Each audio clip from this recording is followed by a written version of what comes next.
Let me, I apologize for the slight delay there. Let me go ahead and call this meeting of the mayor and council to order for May 24th at 6 p.m. Tonight, we're going to have the invocation by Councilman Carter, and then I'll lead us in the Pledge of Allegiance after that, and we'll get started. So if everybody will please rise for Mr. Carter to do the invocation. May we pray, please? Our gracious Heavenly Father, we come to you with thankful hearts that we are living in the land of the free, that we have a golden opportunity, that everyone has a chance to advance in this country. We also know that around the world there is pain and suffering. We would ask and pray that you would help those that are suffering, especially in Texas tonight, where we lost 14 children and a teacher. We would ask that you would comfort those that are suffering because of that loss. We ask that you would be with us tonight, Lord, as we make decisions for the people in the city of Rica. Lead, guide, and direct us in those decisions, and may they be pleasing to you. These things we ask in Jesus' name. Amen. I pledge allegiance to the flag of the United States of America and to the republic for which it stands, one nation, under God, indivisible, with liberty and justice for all. All right, thank you. Y'all may be seated.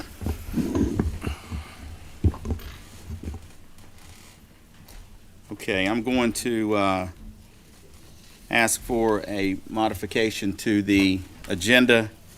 Under B, I want to add a B2. These will be housing appointments. These are mayor appointments. Are there any other changes to the agenda? If there are none, I will entertain a motion to adopt the agenda as amended. So moved. Second. I have a motion to adopt the agenda as amended by Mr. Carter and a second by Ms. Marchman. All in favor? All right, that's unanimous. Okay, we will move on to public comments. I have two sign-up sheets here. Let me just say up front that there are several public hearings tonight. If you are here to speak in a public hearing, you did not have to put your name on this list. So if I call your name and that's what you're here for, just let me know, and we will wait for the public hearing to hear from you. Please keep your comments on a professional level. We will not accept comments that are considered by the chair to be of a personal attack on any individual or group of individuals. If you deviate from this protocol, you'll receive a warning from the chair. If you deviate a second time, you'll be leaving. Only one person speaking at a time. And please address the council, mayor and council, and no comments from the audience while someone is speaking. We generally give you 3 minutes, and the first person up is Abdul K. Amir. I was here for a hearing, sorry. Public hearing, no problem. All right, Kurt W. Kraft. Mr. Kraft, if you'll come up and give us your name and address for the record, we'll give you 3 minutes, sir. Kurt Kraft, 2406 Ridge Lake Drive. Living in Villa Rica, I've heard and seen a lot of things that don't make sense. At the last council meeting, I asked the mayor why did he agree to be interviewed for an article about economic development in Douglas County, and he used the Carroll County apartment ad as his example. Again, that project's in Carroll County. His reply was, well, I'm the mayor and I cover both counties, blah, blah, blah, blah. Yeah, but the article was specific to Douglas County with the headline of Douglas County Huge Wins. Why didn't he mention the apartments that he promoted and stuck in the golf community known as Mirror Lake? That was on the Douglas County side. I also asked, why did the article say you were going to go to the Douglas County Board of Commissioners? And the reply was, well, that was a typo. The mayor also used the council updates part of the meeting as a rebuttal to what I said in public comments. He said that there was very little resistance to the apartment ad, and he wanted to clear up any misconceptions. And my question is, if that was an ethics violation, of why he didn't come down and say this during public comments, where he would have been limited to 3 minutes like the rest of us. After wasting over $400,000, including putting a new $70,000 roof on the toxic Butterballs Welcome Center, which is part of the failed downtown Villa Rica Renaissance plan, the mayor and council were informed that the building was structurally unsound and had to be demolished. This is where it doesn't make sense. Instead of admitting that it was a mistake And the mayor said, in 50 years, you will not look back and regret that the city bought this. We will make something we can be proud of. Sounds like something Winston Churchill would say. Then Councilmember Leslie McPherson said she didn't think it was a mistake for the city to have purchased the property, adding that demolishing the building did not mean that the city had abandoned the idea of a visitor's welcome center. Does that mean there'll be Butterballs Part 2? Is it a sequel? Let's just keep what's left of the building and make it a Villa Rica's Hall of Shame, a tribute to wasteful government spending and incompetence. Although it was not on the city's printed agenda last meeting, the mayor praised our police chief for being selected by some other police chiefs in Georgia as Police Chief of the Year. While that's very nice, it got me to thinking about our crime rate. Are we the safest city in Georgia? Nope. How about in the top 10, the top 20, or how about the top 30? No, nope, and nope. According to SafeWise and several other crime sites, we're at around 36. That means 35 other cities have police chiefs, and those cities are described as safer than Villa Rica. But I already know what's going to be said. We already have a chief that's number one, and that's fine. But especially property crime, we're ranked 36. So according to a crime map, most of the crime is on the west side of Villa Rica. So maybe the chief and the 3 council members whose wards are on the west side can meet with those 35 police chiefs, take notes, and we could become number 1 safest city in Georgia. Now that makes sense. All right, thank you. All right, next up, Jonathan Barrett. You'll pass? Yes, sir. All right, so I've reached the end of my list. Is there anybody here who didn't put their name on the list but would still like to speak tonight? All right, seeing none, I'll close the public comments portion of the meeting, and I will ask if there are any council members who would like to give any council updates, subjects of concern or interest. All right, seeing none, I'll close the council updates portion of the meeting. Earlier today at 10 a.m., the council met in a work session that was also recorded and live streamed. And during that, we talked about a number of items and were able to add several to the consent agenda. So I will go through this consent agenda, and I'll ask again if there are any objections to these items, and if there are not, I will entertain a motion to adopt that consent agenda. So item number 1 on the consent agenda is RH Events and Catering, LLC, DBA Shake, Rattle and Rolls. Item 2, Gold Dust Recreation Gymnasium HVAC project. Item number 3, Concrete Material Bay Storage Project. Item number 4, North Plant Modifications Project Change Order. And item number 5, Fiscal Year 2023 Budget Calendar. Are there any objections to any of these items? If there are none, I'll entertain a motion to adopt the consent agenda. Move to adopt the consent agenda. Have a motion to adopt the consent agenda by Mr. Carter. Second. Second by Ms. McCoy. All in favor? All right, that's unanimous. Okay, let's move on to tab B, the approval of the minutes. Council members, you've had an opportunity to review the minutes of the special called meeting of May 4th, 2022, and the council meeting minutes of May 10th, 2022. Are there any corrections or objections to the approval of these minutes? No. If not, I'll entertain a motion to approve these minutes. I have a motion from Ms. Marchman to approve the council meeting minutes of May 4th, 2022, and the council meeting minutes of May 10th, 2022. Is there a second? Second. Second from Ms. McCoy. All in favor? All right, that's unanimous. All right, item B2. These are housing appointments by the mayor. We will do the swearing in at some later date. I'm going to appoint Rob Smith to fill the current vacancy on that housing board. And there is a vacancy that just expired, and I will appoint Michael Young to fill that vacancy. Madam Clerk, if you'll schedule swearing in for these folks. Michael Young is on foot. Michael Young is on foot. Housing.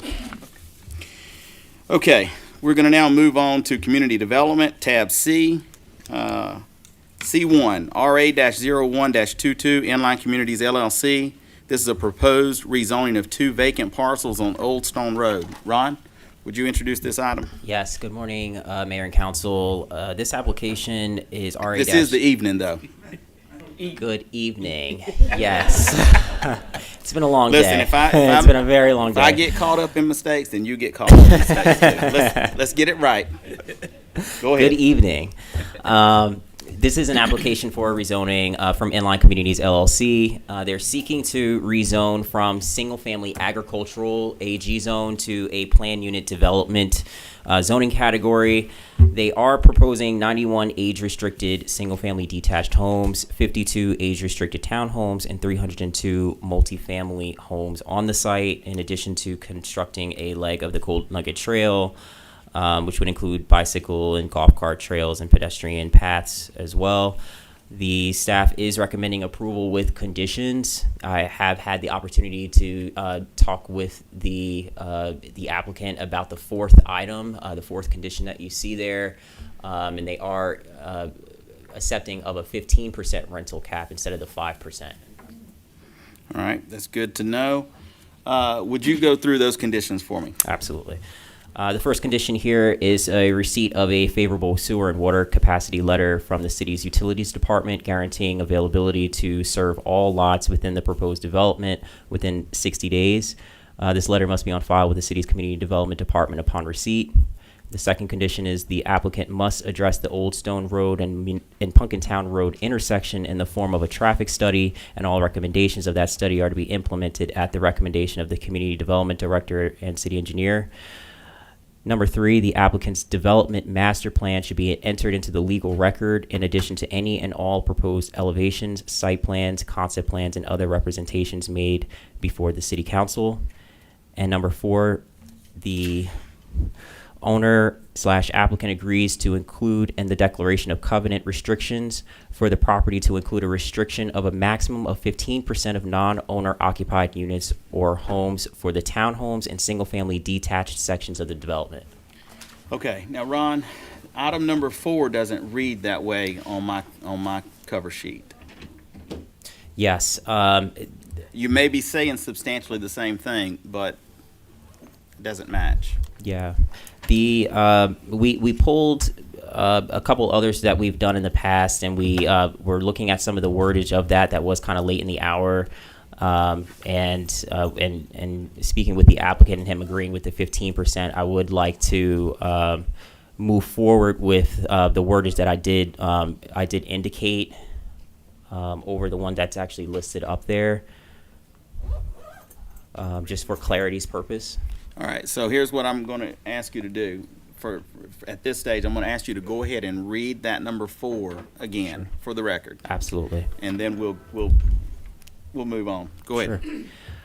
The fourth condition here is owner/applicant agrees to include in the declaration of covenant restrictions for the property to include a restriction of a maximum of 15% of non-owner occupied units or homes for the townhome and single-family detached sections of the development. Okay. All right, council, do you have any questions for Ron before we talk to the applicant? Mr. Just Carter. since it says 5% rental cap, is that what you're saying? Because I'm not, the wording sounds totally different when you're Yeah, rewording it. we spoke with the applicant before the meeting, and they are interested in a 15% cap. Is so that on we- rental? Is that what you're talking about? Yes, only on the single-family detached and the townhome section of the development. So Okay. we're replacing number 4. Yes. Yeah. I just want to make sure it's talking about rental because I know the word rental never came up, so. All right, anybody else? Okay. Is the applicant here? Yes, sir. Would the applicant like to be heard? Yes, sir. Come on up. Give us your name and address for the record. Brian Musoff, Inline Communities, 144 Whitlock Avenue, Marietta, Georgia. Okay. Well, thank you, Mr. Mayor. Thank you, council. Pleasure to be here this evening in front of y'all. I'm really excited about this project. Ron, I think we had a presentation. Are we going to be able to show that? Yes. And Brian, do you want to hand out that just in case you can't see that? Great.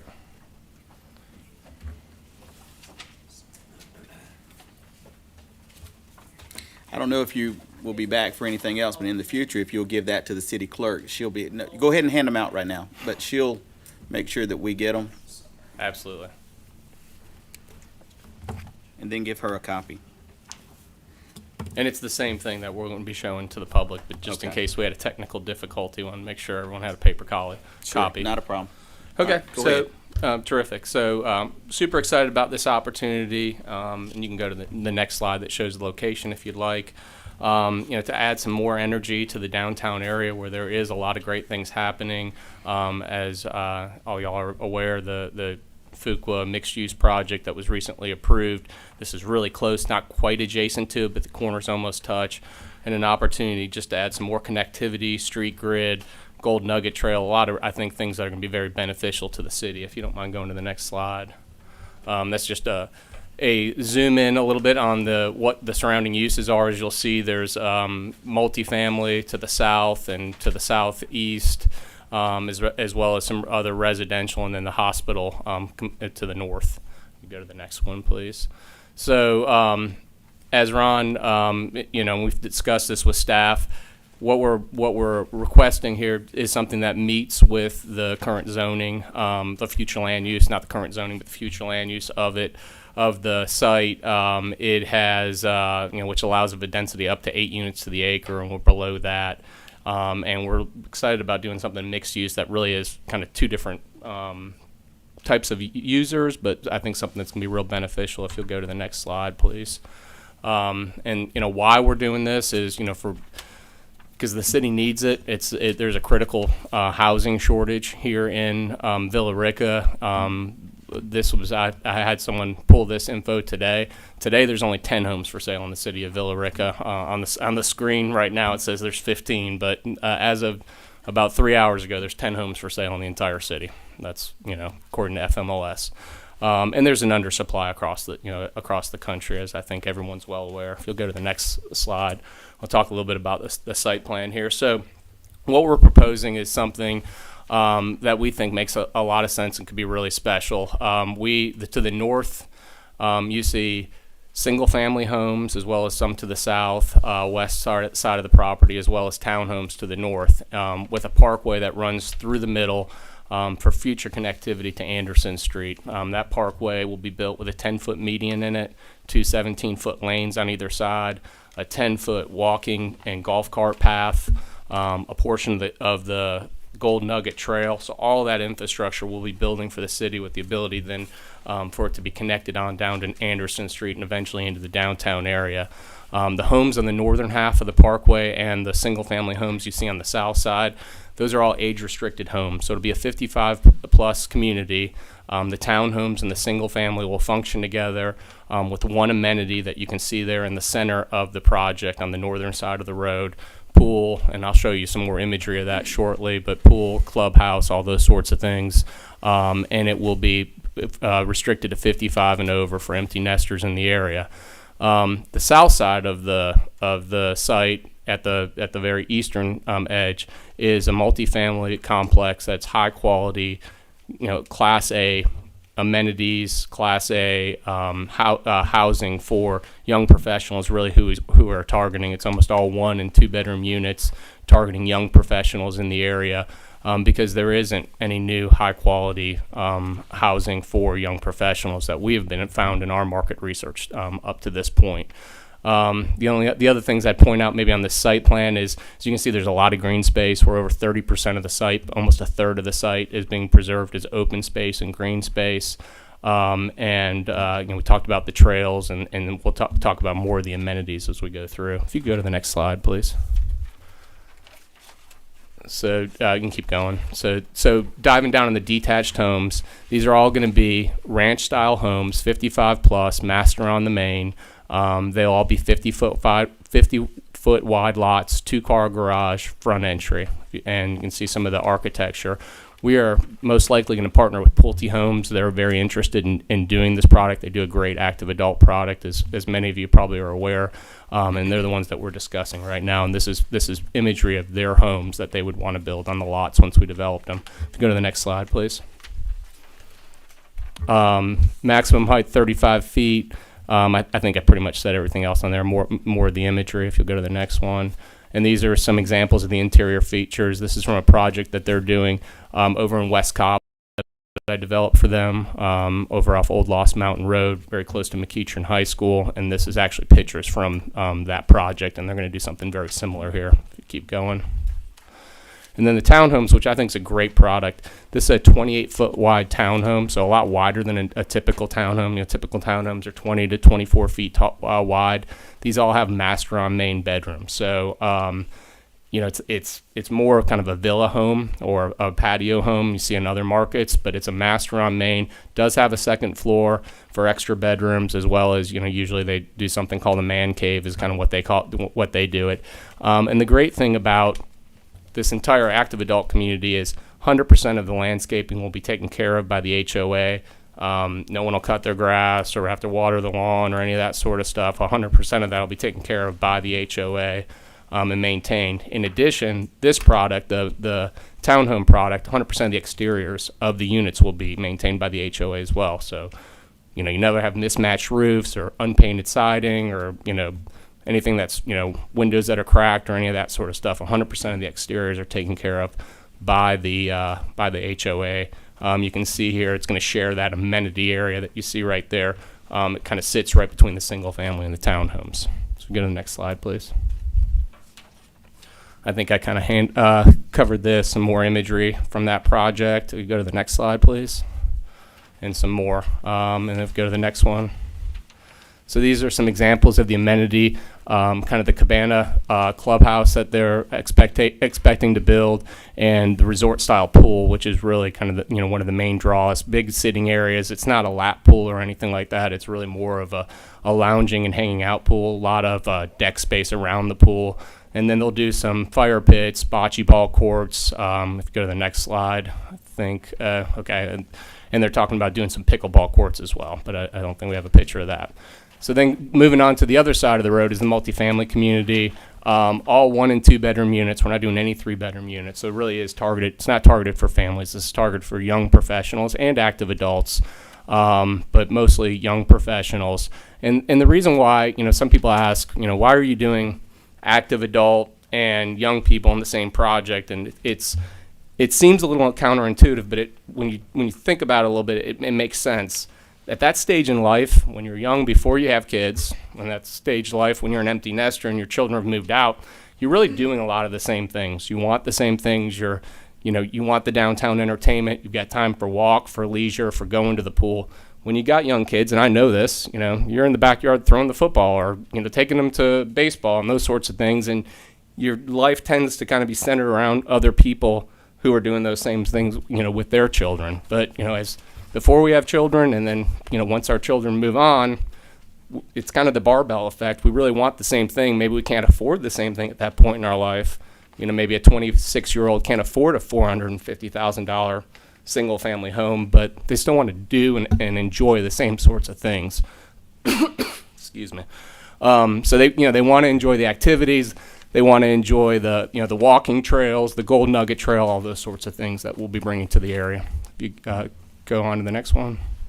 So this is some imagery from our partner on this piece of the land, which is TPA Residential. This is a project that they've just finished building in Brazelton, Georgia, and they're planning on doing the same thing here. Very similar architecture, at least. It'll be very similar, same time of amenities. Very, very high quality project and product. If you go to the next one, please. And these are examples of the imagery of the interiors of those units. So all high quality, hard surface countertops, flooring, and really nicely appointed with first class amenities and high leasing standards. You keep going. And there's some more examples of the amenity from that project. And keep going. I think this just highlights, as I said, it's almost a third of the site is green space, 18 plus acres of it, and it's almost all usable. If you keep going. This shows some of the connectivity that I was discussing earlier. So the Gold Nugget Trail will be going through the site as additional, in addition to the road parkway, which is really a parkway, and that's something that developers don't typically do. And just for a little insight on kind of how it works from a development standpoint, When you're doing what we're doing right here and you've got an unloaded road, which essentially means no one's got a driveway on this road. We've got other streets coming off it. We're essentially, building a city street here, a street that we're not getting, the benefit of being able to load either houses or apartments directly on. Everything else, we're developing off of this. So we're really taking a fair amount of acreage through the heart of the site and developing a city street. But we think it's important for the city, and we also think it's important for the project because it's going to give it a real feel, and it's going to feel great coming through there, and it's an opportunity for the city to connect that all the way down. If you go to the next slide, please. I think, I don't know if Ron mentioned this tonight, but we were, he did say that we were approved or recommended for approval with conditions, and I think we've talked about those, so I don't think we need to go through that again. Traffic study. We're going to do another traffic study. We've done a traffic study that shows that there is, very little input or impact to the existing intersections. Although we all know that the Punkintown intersection with Old Stone needs to be looked at. We're going to do another traffic study specifically there, and we're going to follow whatever the city requires that comes out of that. I've got my traffic engineer, Abdul, is here today. If y'all have any questions, he can answer any of those. He's a professional engineer. I'm not. So we can go to the next slide. I think it's more of that. This shows, I think this is a probably good slide to kind of show where the two separate entrances will be. So the multifamily will have its own entrance on Old Stone Road in addition to the full access that is on the new parkway that we would building, and I think that one does a good job of illustrating how the connectivity can come down to Anderson Road, which obviously then would connect right into downtown. I think that's probably it. And my least favorite slide. So I've been doing this for a really long time. I've been in the industry for 20 plus years. My partner is Brad Smith, TPA Group. They've done billions of dollars of development. I'm his residential partner. We do nothing but high quality projects, and we do what we say we're going to do, and we're excited about hopefully bringing a very high quality project to the city. And with that, I can answer any questions y'all may have.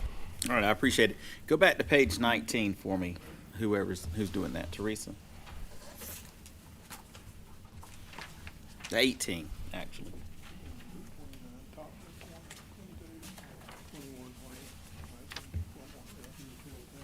Stop right there. So this structure, come down just a little bit. The 4-story building here. Didn't I hear you say earlier 35 foot? So is this indicative of what you're talking about, or is this just some stock photo? So the 35 foot, it was for the townhomes. That's the height of the townhomes. Okay. This will be 3-4 splits. So there'll be 4 stories on one side of the parking lot, and then 3 on the other. So there will be, on one side it will be 40 plus feet. It will be 40 feet tall. 40 feet. From this on the multifamily, correct. 35 is the townhomes. So these will cap out, this multifamily piece will cap out at 40 feet. Right? Correct. Okay, I want to be sure because that's important. Okay. All right, council, do you have any questions for the applicant? Mr. Carter? Yeah, the first question is, notice you have a proposed exit and connection over to Anderson. Have you talked with the landowners that own that land, or do you own that land? I have not, and that is a proposed city connection. We're gonna build the road to our property line, and then that would be a potential future project for the city or whoever were to develop that land in the future. Yes, Mr. Barber? We own that. We own that, okay. We got that in the land swap. Okay. That answers the first question. Second question, have you worked with the people that we have a group that is doing proposed improvements to Punkintown, and you're supposed to help improve the Old South connection to Punkintown. So have you talked to that group that's working on that? We have not to this point yet. Not yet. We will. Okay. All right, anybody else? Ms. McCoy? The traffic study. Yes, ma'am. Is this the same people that did the one over by the Starbucks that said that it was going to have little impact and it was only going to be an extra like 1 or 2 cars a day? I don't think we had a study that said 1 or 2 cars a day. Well, I do remember when I was sitting out there after I got elected, someone saying that from the traffic study for the inline community behind the Starbucks. So I'm pretty certain it didn't say 1 or 2 cars today. I hate to argue with you, but it Okay, obviously or an doesn't. hour might be the right term. So I think that may be the case. I think it is the same company, A&R Engineering, which is one of the most recognized Okay. engineering company in the metro area. Okay, but I do drive that road very consistently in that area, and that's probably an average, but at least like during rush hour and during school time, that's a nightmare. And if we're adding homes, anyway, my 2 cents. But, Sure. But I was just wondering if it was the same people.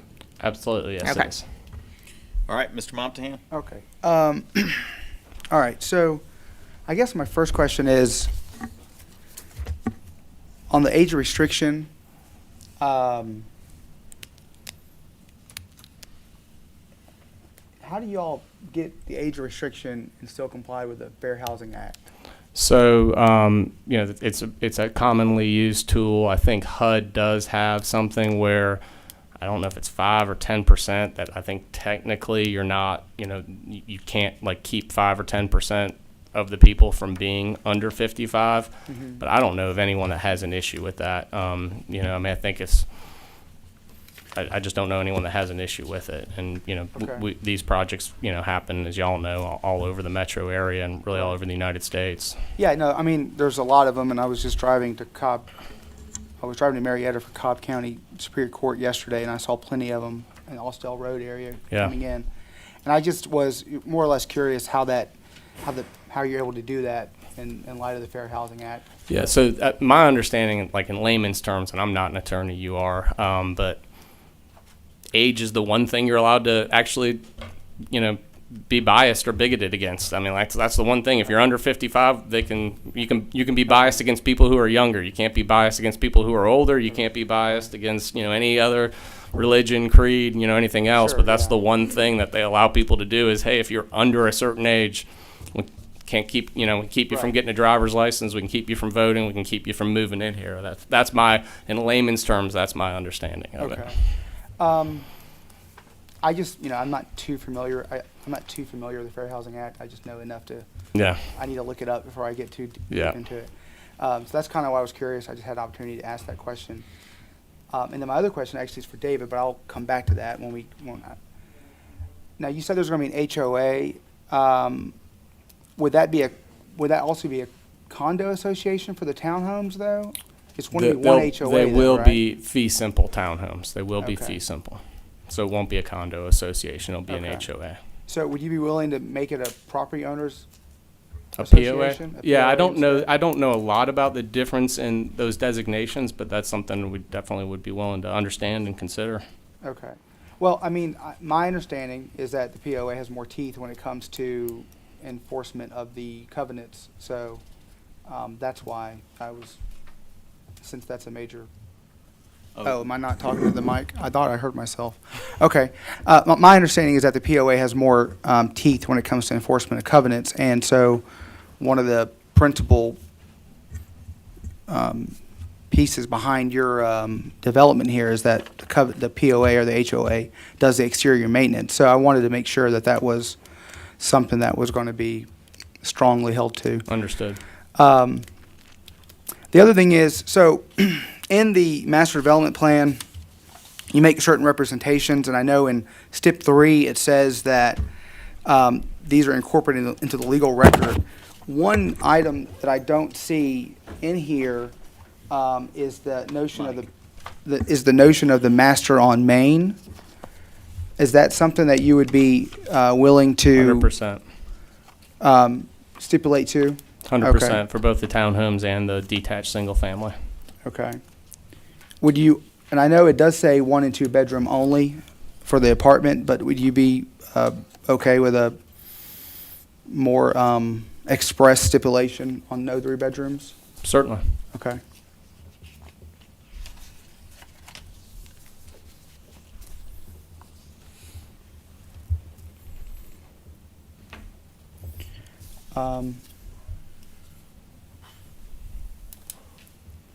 That's all I have. I do have a question for staff whenever, but Okay, we'll get back to that in a minute. Mr. Barber, let me see if any other council person want to. I have one more question. All right, Ms. McCoy. On the detached home pod standards, there, it says internal side setback is 5 feet. Does that Yes, mean ma'am. there's 5 feet between the houses? So, well, it would mean 10 feet potentially, but the way we typically do it is we like to have a 5-foot setback on one side, and then we push the home on the other side further away, and what they do is a side courtyard. And so kind of allows you to use the other person's yard a little bit. And we typically don't have windows on that side of those single-family homes, so it kind of creates a side yard. So the house kind of looks like almost built like the letter F, you know, where it's got like a kind of a cutout, and that's an exterior patio.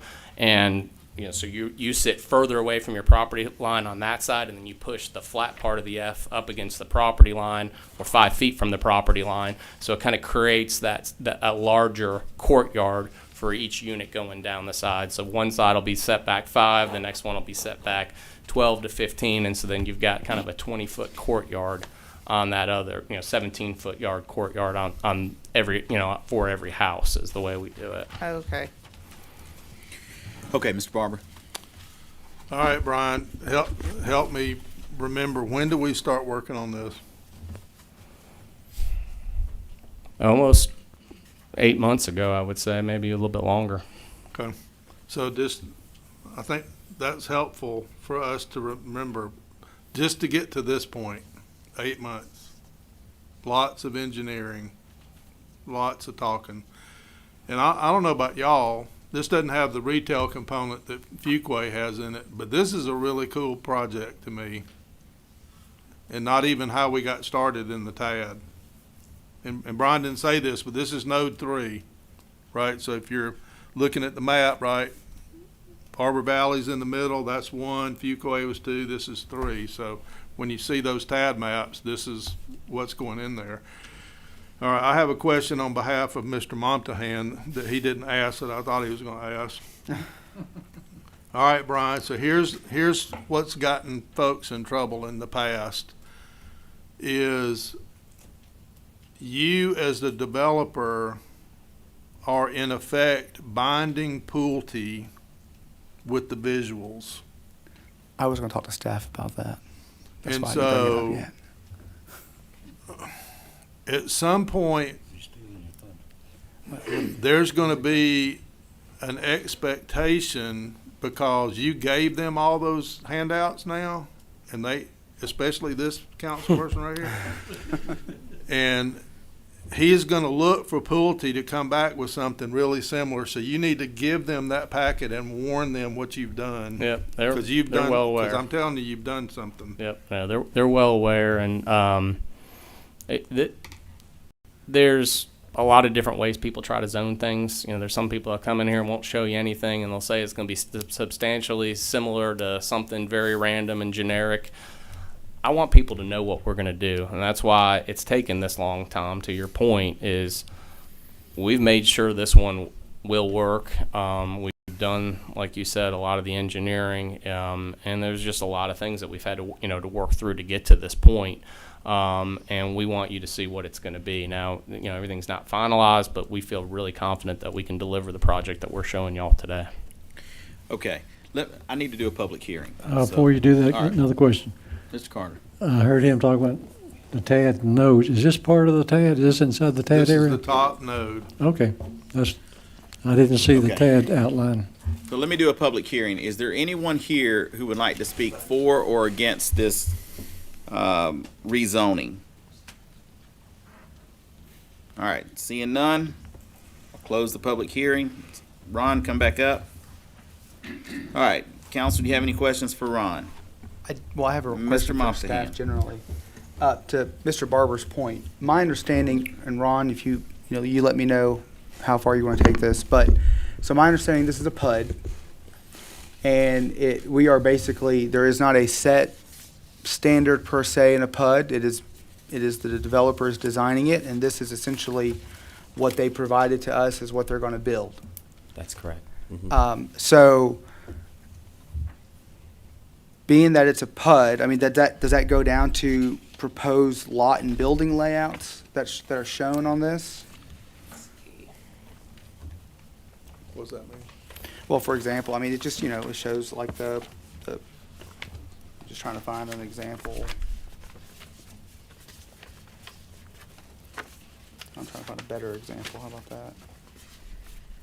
Like this. I mean, like it talks about the green space and open space. So are they, right? So my understanding is that this is the kind of generic green space. So this is their lot layout, right? Yep. And so their prelim plat should be Substantially similar to this, correct? Yes. Okay. So that was my question about that, right? Okay. Also, I was going to say, that third condition up there says that it's going to be entered into a legal record, which is something that we haven't necessarily done before, and actually that's been something that we've done very badly in the past. We need to be able to preserve a record of PUDs that we do approve. In the past, once we've approved a PUD, stuff gets thrown in a file, the files gets lost, and then 10 years later, we have nothing to show what was approved or not. Right, and I think we've done that with Avamore. We have their zoning book on file, and every time they come back. The zoning book, and a lot of these records we can now preserve digitally so that we can maintain a record that can be found 10, 20 years from now. Right. And so I think that's an important condition that's been added here that is critical to the city. But David, if I may, are you satisfied with the language that has sufficient teeth to bind them such that if they want to change that stipulation, they would have to go back to rezoning? Yes. Okay. We don't have those documents prepared and ready, but based on the concept, I think we can prepare those documents that would be binding so that if they intended to change even the elevations that they show on there, that they would have to come back and explain why and ask for permission to do so. Mm-hmm. Okay. Yeah, that's good. Okay, anybody else got a question for staff? Okay.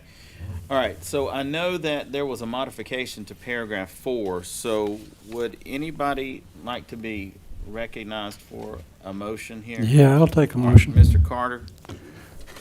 I will move to approve the rezoning request from Inline Communities LLC of Villa Rica, Georgia for rezoning from AG to PUD with the 4 conditions as stated by the staff. That's it. As modified with number 4, could you? As stated by the staff tonight. Yeah, specifically number 4. Okay, is there a second? Mayor, I would All right, Mr. Montahan? like to actually ask Mr. Carter if you would amend his motion to add some of the stipulations that the applicant agreed to. All right. The first one, Mr. Carter, would you be willing to amend your motion to stipulate, as the applicant agreed to already, to no 3-bedroom apartments, no 3-bedroom apartments in the multifamily section? So amended.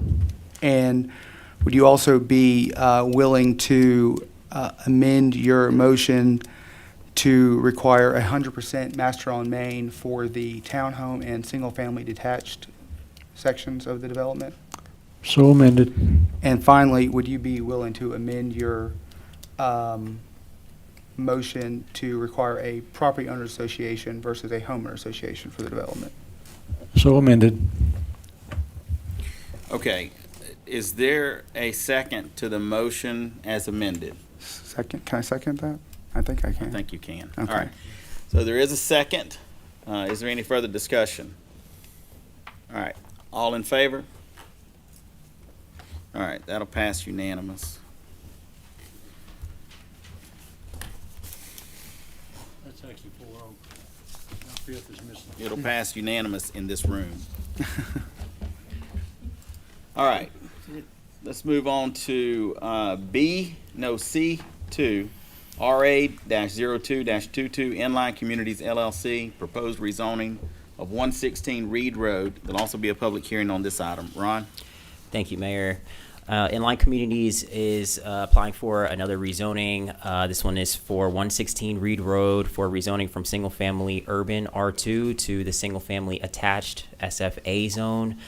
This application did come before the city council, or at least this property came before the city council back last year in 2021 to be zoned R2 in order to construct 196 single-family units on the site. Since that time, the applicant has contacted the city and has indicated that the parcel has a tremendous amount of rock and other topographic issues to where they are now proposing a 181 townhome units to be utilized the front portion of the lot, and the remaining 35 acres would be then donated to the city for a potential passive park. There's a number of different conditions as well that have been outlined. There's a total number of 16. The ones that are indicated in red are ones that are proposed to be struck through and not included with this new application, but these are all in their entirety the conditions 1 through 15 that were included with the 2021 application. So we just wanted to show that there for you. Okay, yeah, we looked at this earlier today. All right, council, do you have any questions for Ron at this stage, for staff? All right, none. Is the applicant here? Yes. Yeah, the applicant's here. They were just here. Come on up. We'll let you do this one. Brian Musoff, 144 Whitlock Avenue, Marietta, Georgia. So this is where I come and eat crow. Okay. We screwed up. So as we were just talking about an old stone road, we like to be really deliberate and careful as we take something through the process.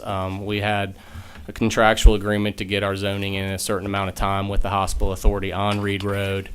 We were able to test the front half of the property really well for rock. We found some rock, but it wasn't something that we thought was going to kill the project.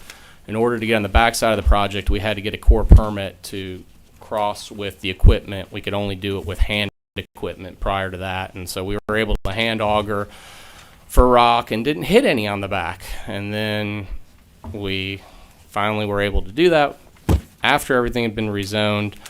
We went out there and started hitting rock, and then we went and got a rock drilling company who actually, that's all they do is drill. They drilled to depths of 35 to 50 feet throughout the entire backside of that site, and they never found the bottom of the rock. It's solid granite. Solid granite starts anywhere from 5 to 8 feet, and it goes solid granite. And there's a fair amount of topography out there, and it's, in my estimation, I'm sure there's someone who might think they could do something, but it's undevelopable. So we're here trying to create some lemonade out of lemons, is essentially what we're trying to do. A couple months ago, I sat down with Mr. Mayor Pro Tem and said, hey, here's an opportunity to maybe take something that I don't know what's going to happen with it otherwise. And we were excited about doing it, straight single-family zoning, but maybe create something, a win-win for the city, as well as help us, help the hospital authority get the property sold and finished, and for us to, be able to still, salvage some sort of a deal. So if you don't mind going to the next slide. I think everyone knows where it is, as Ms. McCoy mentioned, right behind the Starbucks over there. And if you'll keep going, the surrounding uses, and then if you'll keep going to the next one. So we rezoned it 2.6 units to the acre, as was mentioned in the fall of last year. And then if you'll go to the second one for SFA, so for single family, this was the plan that was zoned, and as you can see, some green space, but not a lot, and that's the creek that we couldn't really cross, and as you can see, that's where the majority of the houses actually are. 194 total homes. Or now, if you go to the next slide, this is what we're proposing. So 181 homes, so a subtraction in density. These will have to be townhomes to get them on there, and you can see we still have a decent amount of green space on that front, because that's where we did hit the rock on that front piece. And then, so the thought is, and it's a little bit difficult to see, and I wish I could point, but can I use your mouse by any chance? Thanks. So what we're showing is 35 acres. We cut a lot of trails, so it's got trails today. You can go out there and walk it. Anyone that goes out there will see it. We cut all sorts of trails, and I think people have been using it for ATVs previous as well. And so there were some pretty decent trails out there. So I think a trail network is there. What we're proposing is a parking lot right here, right at the entrance, and this was partially Mr. Mayor Pro Tem's concern was he wanted to make sure that the public had parking right out at front.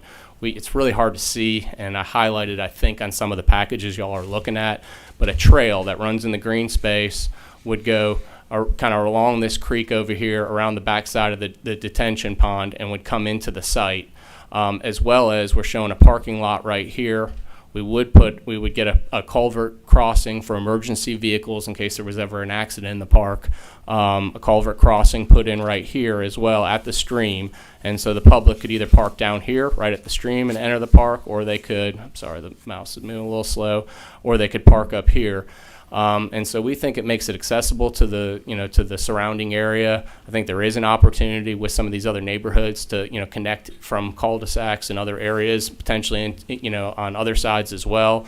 But it creates a great neighborhood.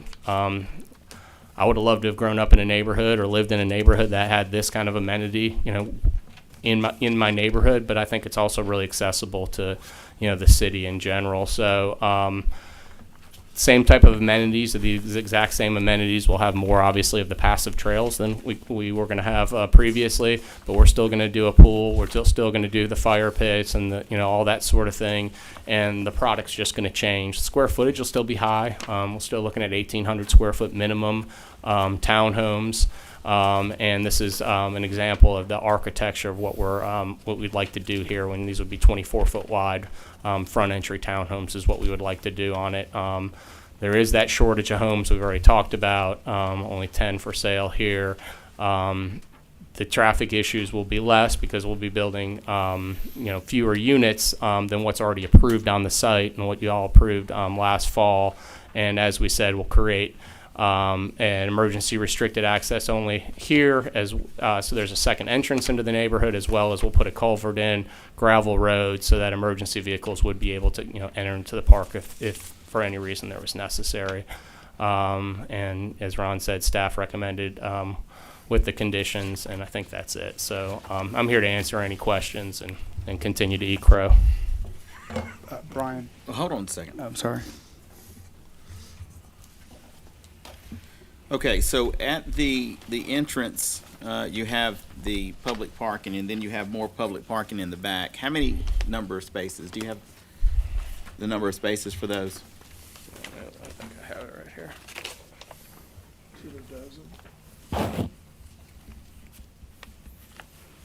We're showing a total of 12 public parking spaces, but I think that only includes the ones that are at the very front. So there's 12 at the very front. Looks to me that there's probably another 10 to 12 in the back. Okay. And then you said Pulte was doing those, or at least that's what you think is going to happen. Pulte's going to do those on the other? On Yet? Old Stone, I have not spoken to anyone any builder specific. I think this one, what we'll do is we'll develop the lots and then try to figure out Then who try the to right, find who the right builder. guys, or at Okay. least get started on it. Right. This is something that we need to move quickly on with the hospital authority, and so we're not going to let anyone slow us down. We need to No, I just get understand. going. Okay, and this project now becomes 181 townhome units as opposed to the original. 194 single family, Yeah, correct. single-family town. Okay, all right. Mr. Montan? So Brian, last month we amended our townhome or single-family attached ordinance to require a minimum of 26-foot. So you're proposing 24-foot here. Is that a issue for you? I was not aware of that, to be honest. Obviously, I'm not going to talk y'all into re-amending your code. I will tell you that 26 is an odd width for townhomes, and most people build them 20. Some people build 22, but not many. 24 is kind of the most common width. And then if you're going to do a master on main, some people will do a 28 or a 30. 26, I don't even know of any public home builders that have a 26-foot wide townhome, to be honest. Just to being 100% honest. So yes, it's problematic. I think this is a large enough community. You might be able to get someone to, we might be able to get someone to create architecture for it. But if I had been at the meeting last week, I would have stood up and said, I think y'all should consider either, going with 24. Okay, but I mean, without a formal variance request before us right now, you understand that the zoning calls for a 26, right? I do now, Hold yes, on, sir. hang on a second. This was already in process, I think, Okay. before you made that amendment, so I don't think you'd have to get a variance if our Okay. ordinance allowed 24 at the time that he applied. Okay, fair enough. Yeah, I guess. All right, thank you. All right, any other questions at this time? Okay. Yeah. Yeah, Mr. Carter. Okay, it's proposed that you're going to donate the 43 acres to the right here, to the city. Are we going to take that, Mr. Barber? Is the city going to accept that park? Wait, ask the question again? I'm asking, he proposes that he donate that passive land to the right of the development to the city as a park. Yeah. I'm asking Mr. Barber if he's considered us taking that. Yeah, I mean, it'll be a vote of the council, Right, but it's a Right, council I'm just vote. asking if they've taken that into Yeah, consideration. I mean, Yeah. we would recommend it, Okay, but it's your vote. that's what I was wanting to hear. okay, thank you. I just didn't hear you, the full question. Okay, anybody else? All right, let me do the public hearing piece. I'm going to open up a public hearing on this item. Is there anybody here who would like to speak for or against this proposed rezoning of 116 Reed Road? All right, seeing none, I'll close the public hearing, revert back to staff. Is there any questions for staff at this point? I have a All question. right, Mr. Montan. But my question is actually for Tracy Ivy, Parks and Rec. Put her on the spot for a second. Okay.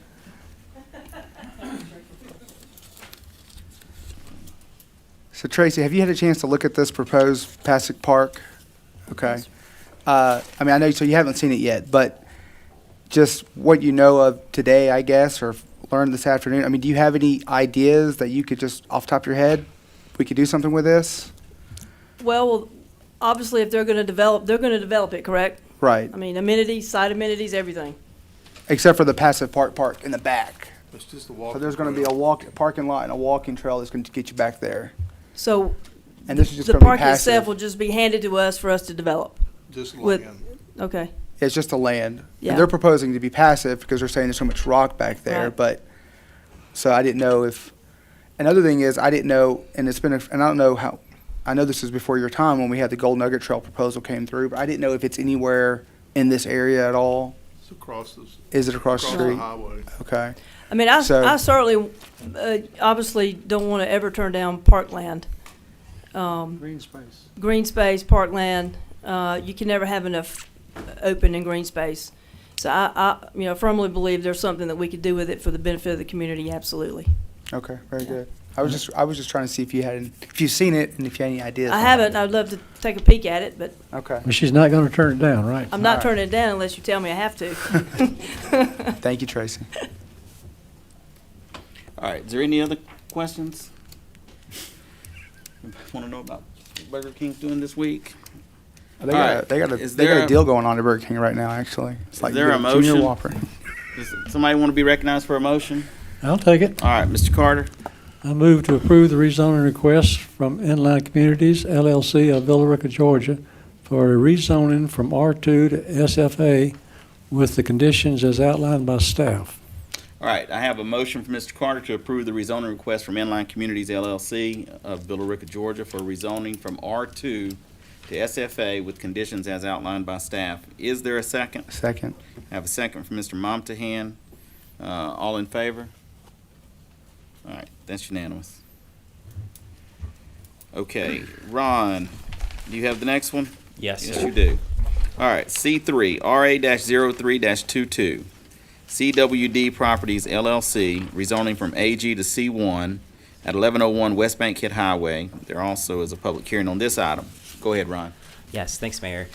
CWD Properties, they're looking to rezone the property at 1101 West Bankhead Highway from single-family agricultural AG to commercial low-density C1 in order to construct a 12,200 square foot office training facility. I did have a time to talk with the applicant today, and they did clarify that this training facility should not have any trucks or any sort of commercial type of traffic. It should be only passenger vehicles. The facility will be used for onboarding and certain safety-related like classes and things of that nature. So they are proposing to align their driveway with across from the storage facility that's on the other side of Waterford.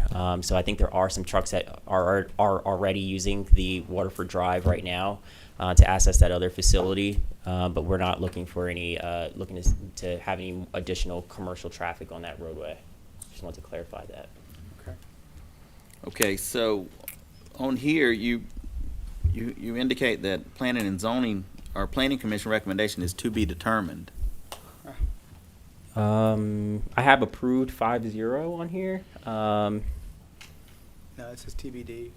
Mine weird. says TBD. And to be honest with you, I think when I looked at this earlier today, it did have a vote on it.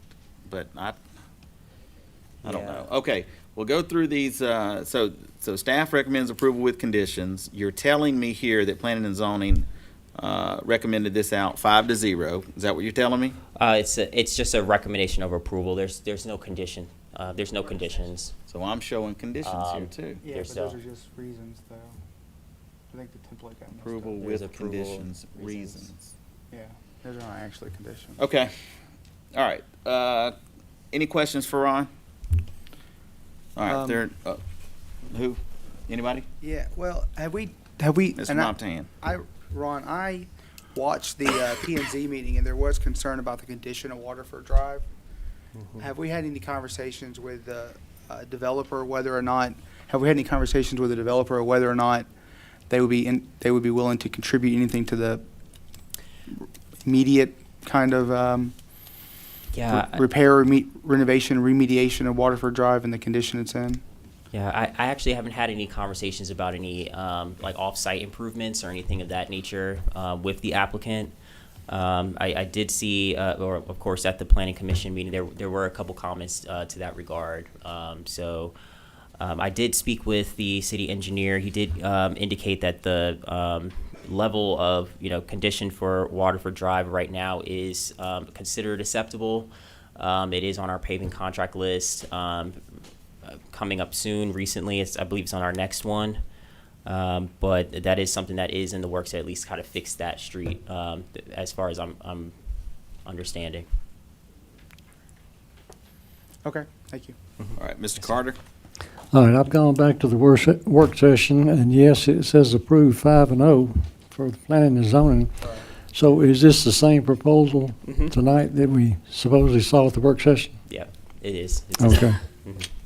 Okay. Anybody else? All right. So is the applicant here? Yes, sir. All right. Well, let's ask the applicant to come up, give us your name, address for the record, and we will let you talk. My name is Chris Bell. I live at 43 Lovern Lane, Roopville, If you'll get a Georgia. little bit closer to that Okay. mic. I live at 43 Lovern Lane, Roopville, Georgia. Okay. So, and I'm here representing the CWD properties, just actually to ask answer any questions that you have. We had some early things with the zoning that they wondered about, concrete trucks, things like that. And so what? Okay, if you'll get a little closer to that Okay. mic for me. All right. What we've done is I've got just an architect's rendition of what we're proposing. It is about 12,200 square feet. The lower floor is going to be a training center on the left, and then on the right it's going to be a dispatch control center where they dispatch their concrete trucks over the state in East Alabama. So, and then we'll have additional office spaces as far as on the second floor. So. Probably won't build out but just a few of them, but there will be enough there for future growth. Do you know how many parking spaces you're going to have there? We've got 60, I believe, is what we've proposed, and I think we've exceeded what the standard requirements are. Do you think you're going to use all 60 of those spaces at any given time? I don't think so. The training classes, we've talked about it, and they're talking about probably in 15 to 20 people on a training day. And that would be like OSHA training, just new employee training, that kind of thing, safety classes and stuff. So on a general day, I don't think you would see that training center being used. The control center, they're going to have, right now I think we're showing 8 people in the control center. They may have up to 12 eventually. And then the upstairs, I think we're doing a couple of offices, 4 offices downstairs with public bathrooms, and then we'll do future office growth upstairs with an elevator. I think they're probably talking about building out 2 or 3 offices upstairs. So you do exceed the minimum number of spaces that are required. Do you anticipate that there'll be a number of vacant spaces on a regular basis? That you I won't think need this so. number of spaces? I don't think we will. What we're trying to do is, as opposed to coming in there as they build out the second floor, have to go in there and disturb the area. So Okay. he's actually considering going ahead and building those and having them available. Yeah, So- I asked that a couple of different ways because one of the things that we've run into from time to time is we don't have enough parking spaces for the businesses that might be there. But Yeah. 60 is a lot Yeah. for that building, and I'm thinking about the entrance and exit off of Waterford Drive there. Yeah. So that's my concern on that one. All right, council, does anybody have any questions for the applicant? Mr. Montan? And maybe this might be a better question for staff now that I think about it, but why a commercial zoning and not like an O and I zoning on this one? I mean, was there any thought into why we picked that one? No, we were led to the C1 is what we did. Okay, I'll probably ask staff that question and see what their thoughts were on that. But I know obviously you're not running the day-to-day there, but I think what the issue here is that it's a concrete company, and so people automatically think it's big trucks, and you're doing training, and people are probably thinking, well, we're going to teach how all these No, concrete truck no, drivers how to parallel park or something. These are employee parking. Exactly, Yeah, right. Employee vehicles. Yeah, and I think that's kind of what's kind of getting folks kind of like, I wonder what's going on. But I think, if it was just an office zoning, then it probably would be a different thought. But since it is a commercial one, all that to say, I don't really know what my question is, so I'm sorry. Okay. All right, anybody else? Okay. Okay, so let me do a public hearing Okay. on this. You want to add anything else think real that's quick? it. Okay, Yep. all right. Thank you. So I'm going to open this up for a public hearing. Is there anyone here who would like to speak either for or against this rezoning? No takers. All right, I'm going to close the public hearing. Ron, come back up. Is there any questions for staff at this point? Ron, Mr. Montahan? so I guess, and I just don't have a zoning ordinance right in front of me, do we not have like an O and I zoning that might be more appropriate for this? Yes, so we do have an O and I zone.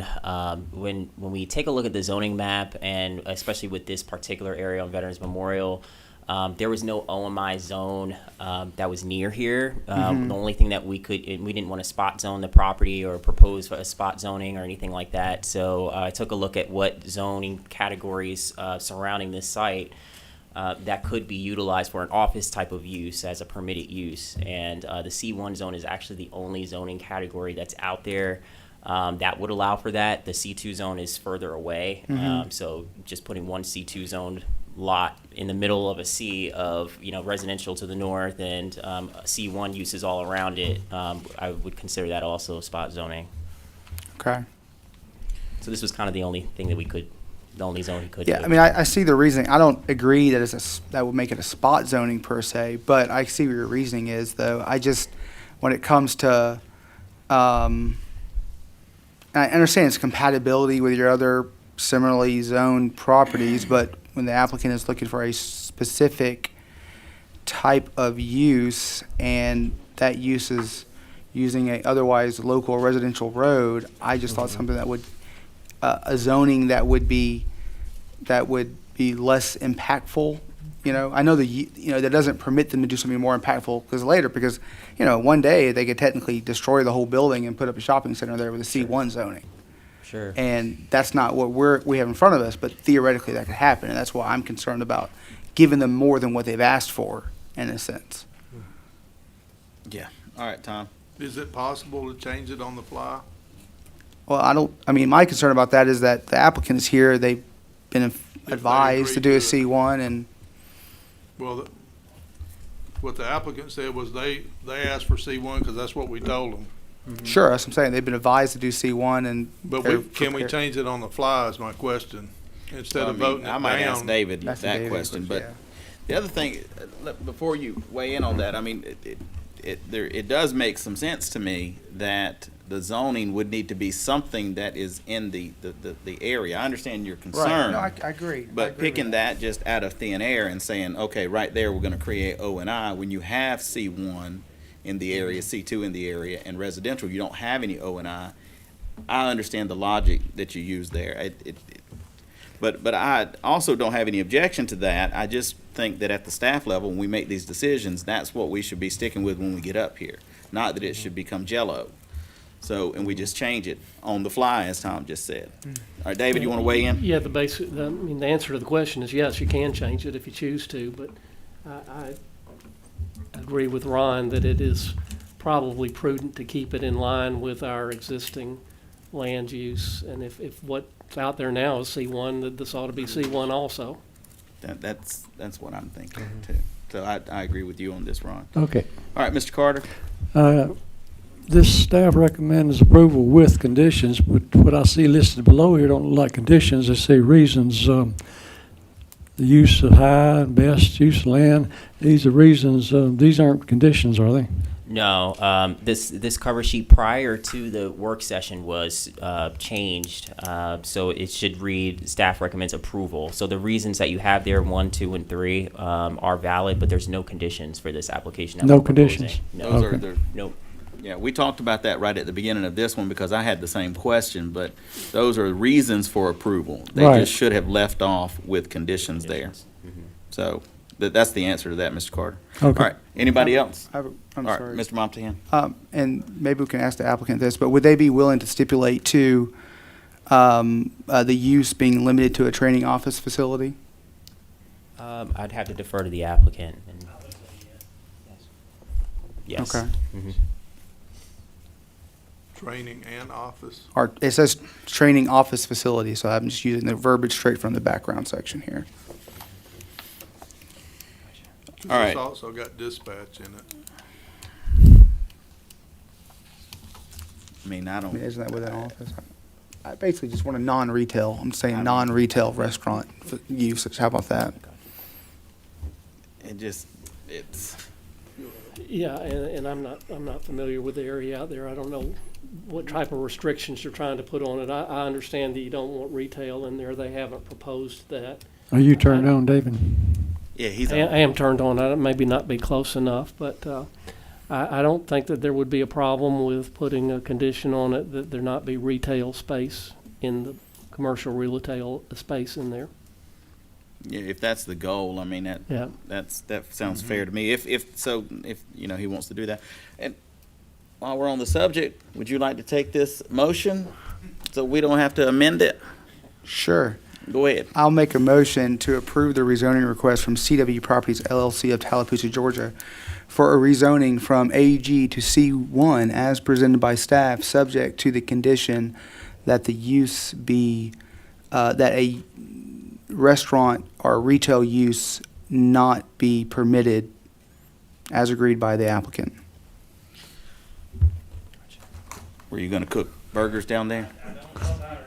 He threw that in at the Okay. end. Well, Were y'all we'll gonna- make it to the maybe retail. hot How dog about stand? Please don't try to sell hot dogs. No down retail there. use. How about that? All right, so Mr. Montan makes a motion to approve the rezoning request from CW Properties LLC of Tallapoosa, Georgia for rezoning from AG to C1 as presented by staff, subject to the condition that the property not be used for retail. As agreed by the applicant. I'll second that. I have a second from Mr. Carter. All in favor? That's unanimous. All right, go out there and do whatever y'all were planning to do. Thank you. All right, Have a what good else we evening. got? Dollar General, so. All right, we got the fun one. Miss Nyree has waited this whole meeting to do this. I have no answers for you. All because of one sentence that she needed to add in 2 places. All right, so item C4, this is the application and lottery process for package stores. Right. Miss Simpson, go ahead. Okay, Mr. Mayor and council persons, we are presenting the application packet for the distilled package license process.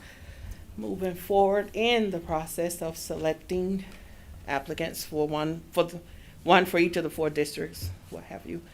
In this packet, it includes it's pretty detailed, gives like a just information packet. So we're starting off with the distilled spirits information packet. It's a checklist and requirements for application submittal, trying to cover all bases for applicants.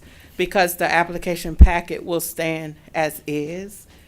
And also, we have included in this packet a requirement summary, which breaks down in like different bullet points what's required to be submitted along with the application.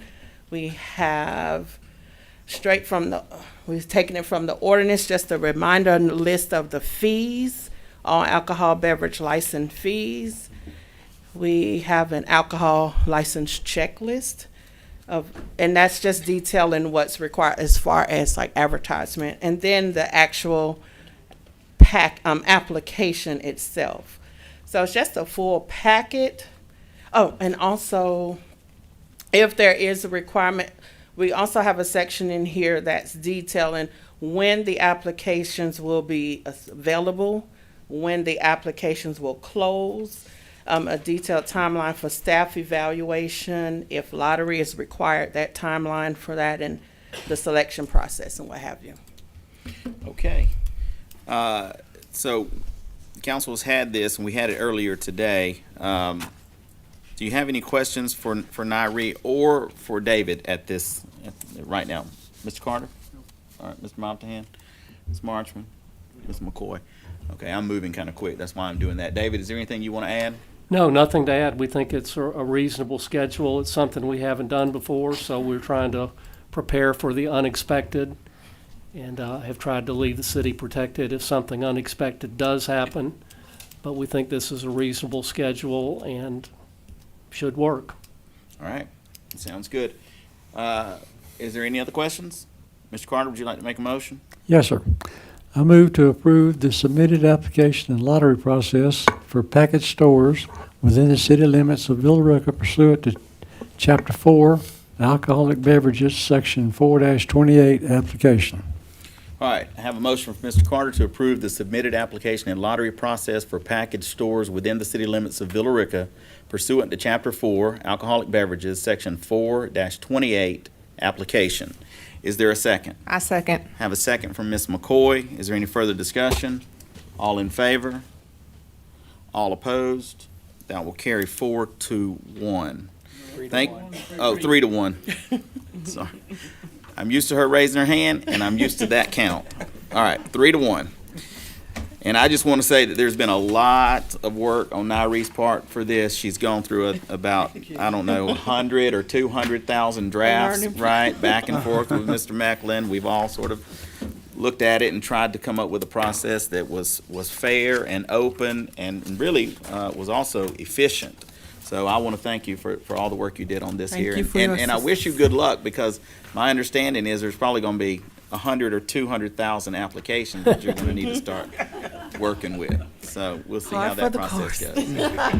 So thank you for that. Yeah, Mr. Mayor, one thing Yes, sir. to note for the public that might be listening is that applications are available beginning tomorrow morning. Oh, I should have asked you that. So Yes. tomorrow morning. I'm instructing people, of the ones who've called, it'll be available online. Okay.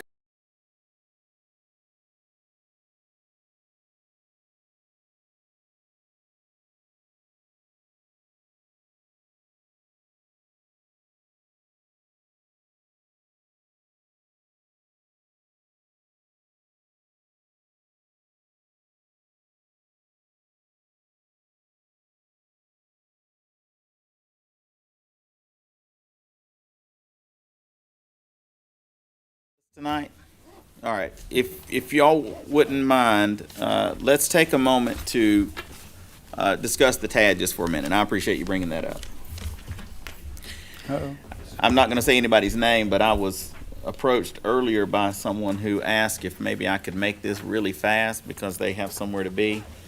I have tried my dead level best, but I do think this TAD is important for us to talk about where we're at least, because we've talked about it a lot.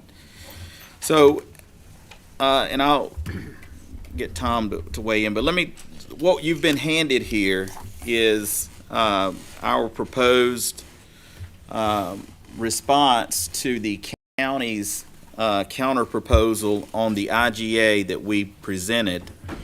And let me say up front that the IGA that we sent to the county back in December into the school system back in December was very vanilla. It was very generic. It was an IGA that didn't have a lot of items in it that were specific to Villa Rica. What we're looking at here is about a $15 million bond that with capitalized interest probably would come out to around $18.5 million. And while that is a lot of money, by any estimation, it's a lot of money here in the city of Villa Rica, as TADs go, it's relatively small. And I say that to say that when we put together that IGA, that original vanilla IGA, we weren't trying to get clever or cute or anything. We were just trying to do, a basic TAD, just a basic increment development paid for tax allocation district. So we presented to the county a couple of weeks ago, and they counter-proposed us how they would consider participating in this TAD with the city of Villa Rica, essentially becoming a partner on this development. And what you have before you tonight is the counter-proposal. I'm just going to tell you how it reads. So let's just take, for example, item 1. The black lettering is the counter-proposed item. The red is the summary of what that item actually is. And the counter-proposal is what came from the county, what the county essentially came back to us with. And then the green is what we anticipate asking you to agree to us responding to the county with tonight, because what we wanted to do was bring it to you all to take a look at before we send it to the county. Although this wouldn't be binding on the county, we wanted you all to have at least an opportunity to know what we were sending back, so that when we send it back, we could say we have the support of the council on our response. So that's what you have before you. Tom, do you want to hit any of these items, or you want to make some remarks? Because there are really, out of the 15 items, there's probably 4 that we have some issue with, and out of those 4, there's really only 2 that we think are really difficult to accommodate. But we are still, in good faith, responding to the county. But Tom, I'll let you go ahead and talk about it.